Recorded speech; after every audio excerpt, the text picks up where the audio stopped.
Всім привіт! От 4 дні роботи. Трохи змінив я тактику. Не став більше робити наляпухи, бо це довго.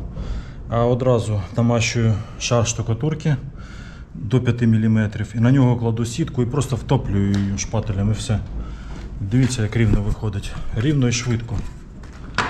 О, дивіться. Ну, майже ідеально. Тут є там зазор. Ну, хай навіть міліметр. Але ж це без маяків зроблено. І тут ще поверх зроблю ще один шар. І воно вже буде ідеально рівно тоді. От, бачите, сітки не буде видно. Отак. І тут, де я робив, теж затягнув тоненьким шаром.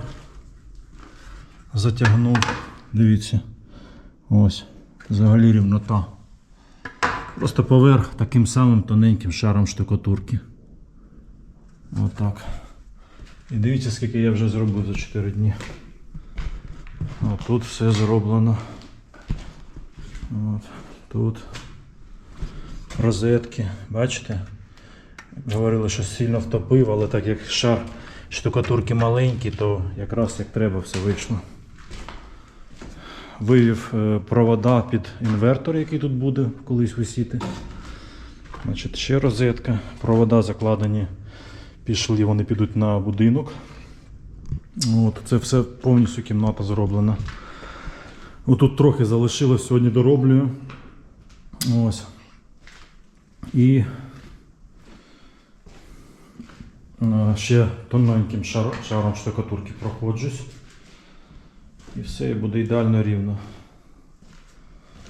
І ще нюанс, дивіться, штроби краще все-таки одразу заробити, бо тоді сповзає трохи матеріал з них, і це не дуже зручно.